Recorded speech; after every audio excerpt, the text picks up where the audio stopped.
Hello, my name is Josie McPhail. I am the Director of Communications for the school district, and I am so excited to read to you one of my favorite books.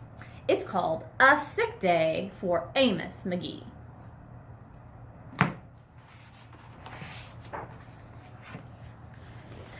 Amos McGee was an early riser. Every morning when the alarm clock clanged, he swung his legs out of bed and swapped his pajamas for a fresh, pressed uniform.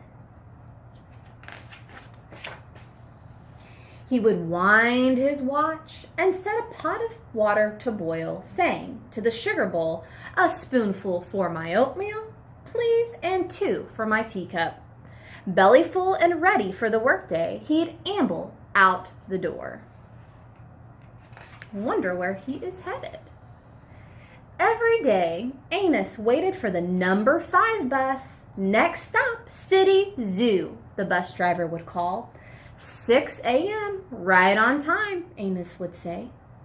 Amos had a lot to do at the zoo, but he always made time to visit his good friends.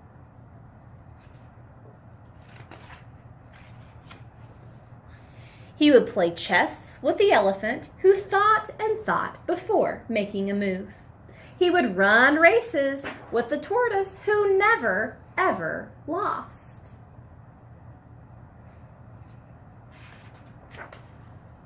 He would sit quietly with the penguin, who was very, very shy. And he'd lend a handkerchief to the rhinoceros, who always had a runny nose.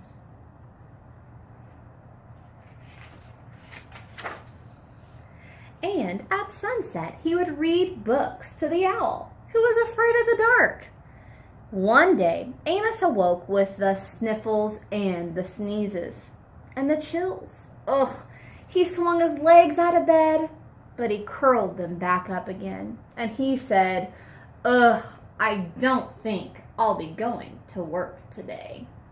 He was not feeling good.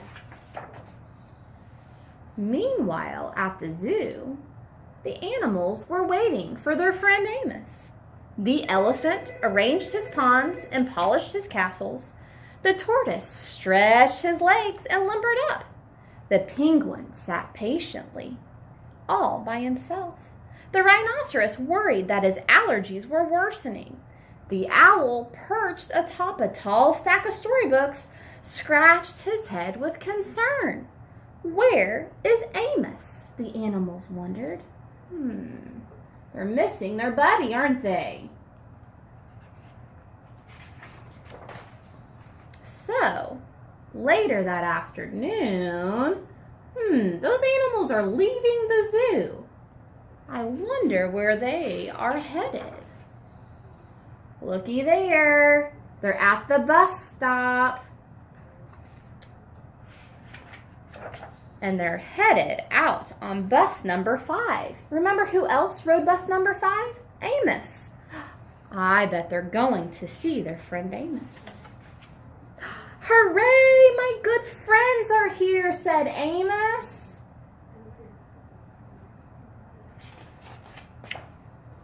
The elephant prepared a game of chess. Amos thought and thought before making a move.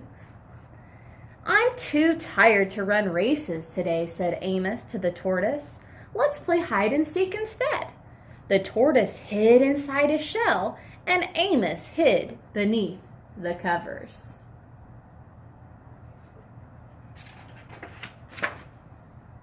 Amos yawned. I could use a nap." The penguin sat quietly, keeping Amos's feet warm. Achoo! Amos awoke with a sneeze, and the rhinoceros was ready with a handkerchief. They're such good friends. "I am beginning to feel much better. Thank you so much," said Amos to his friends. He swung his legs out of bed. "Perhaps we'll share a pot of tea." So they're all in Amos's kitchen, enjoying a pot of tea. Amos wound his alarm clock for the next day. It's getting late, he said to his friends. After all, we have a morning bus to catch. So Amos said good night to the elephant. Good night, tortoise. Good night, penguin. Good night, rhinoceros. Good night, owl, who, knowing that Amos was afraid of the dark, read his story aloud before turning out the light.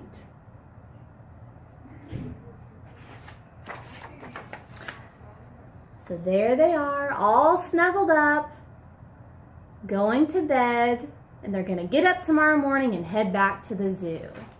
What a great friend Amos was to those animals, and they returned the favor when he really needed a friend and was a good friend to him.